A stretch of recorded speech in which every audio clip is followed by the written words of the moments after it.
Manhaj salaf dalam berdakwah adalah mendahulukan tauhid. Bagaimana hukumnya datang ke kajian sirah namun belum maksimal dalam kajian tauhid? Ya kajian dua-duanya. Kajian dua-duanya.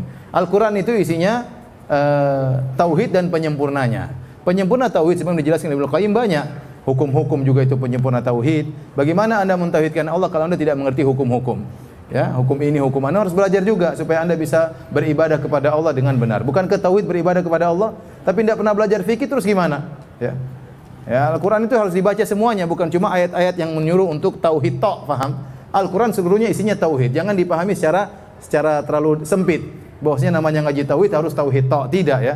Tauhid penting, tapi banyak hal yang harus juga kita pelajari. Pelajari adab, pelajari hukum, pelajari fikih, pelajari sirah ya. Semua sebagaimana manhaj salaf, mereka tidak ngajarin tauhid tok, paham? Mereka ngajari juga yang lainnya. Tetapi konsentrasinya tentunya adalah tauhid. Nanti kita akan bahas masalah sirah pun banyak saya masukkan tentang masalah tauhid ya. Tadi saya jelaskan bahwasanya orang yang baik seperti Hatim At-Ta'i tadi ternyata amalnya tidak diterima. Kenapa dia tidak bertauhid kepada Allah Subhanahu wa taala? Tadi saya sebutkan ada mereka juga berhaji, mereka berumrah tapi ternyata dicampur dengan kesyirikan. Jadi, jangan kita salah paham dengan plak bahwasanya ngaji tauhid berarti harus kita tauhid tok, yang lainnya tidak dikaji. Ini enggak benar ya. Ini enggak benar. Ini salah paham.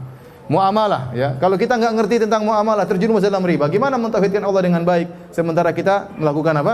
Riba. Bagaimana mengagungkan Allah dengan baik sementara kita tidak paham tentang riba. Jadi semua dipelajari meskipun konsentrasi tauhid tentu lebih besar karena masyarakat kita masih banyak yang belum ngerti tentang masalah tauhid. Tapi semuanya dibahas. Semuanya dibahas. Islam itu sempurna. Ya, Islam itu sempurna. Dan ini yang dilakukan di Saudi juga. Di Saudi bukan kajian kitab tauhid saja. Antum coba kalau masuk di Masjid Nabawi, kitab tauhid. Nanti pembahasan masalah fikih, masalah bahkan fikih mazhab Syafi'i, ada fikih mazhab Hambali, ada kajian sirah, ada kajian banyak kajian-kajian. Ada kajian adab, ada kajian. Bukan berarti kalau ngaji tauhid berarti harus kitab tauhid tok ya. Saya pun ngajar kitab tauhid, kajian rutin. Saya juga ada sirah, saya juga ada fikih ya. Saya juga ada kajian kitabul adab ya. Karena Al-Quran harus dibahas seluruhnya. Paham? Jangan salah paham, jangan cuma disangka namanya tauhid tok ya.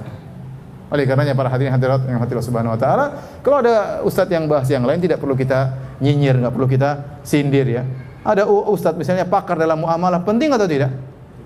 Atau enggak usah ngaji kitab tauhid aja. Yang ngaji muamalah enggak usah, enggak benar berarti.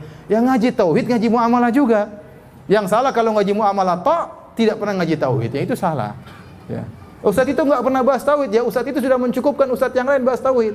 Kalau semua ustaz bahas tauhid, kemudian siapa yang bahas muamalah? Siapa yang bahas masalah adab? Siapa yang bahas masalah fikih, menikah, fikih cerai? Siapa yang bahas? Yang antum saja enggak ngerti masalah fikih cerai.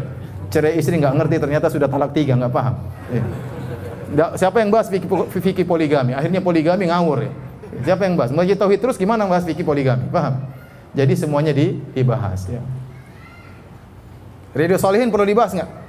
Perlu. Al-Quran perlu dibahas nggak? Ya, Al-Quran itu ayatnya banyak tentang hukum, tentang fikih, tentang akhirat, tentang hari kiamat, macam-macam. Jadi Ibnu Qayyim rahimahullah mengatakan Al-Quran Islam seluruhnya tauhid. Ada tauhid secara langsung to the point tauhid, ada penyempurna tauhid. Di antara penyempurna tauhid masalah hukum-hukum harus dimengerti karena ini adalah penyempurna tauhid. Terus menjelaskan tentang penghuni surga, menjelaskan tentang penghuni neraka jahanam. Ini semua berkaitan dengan tauhid.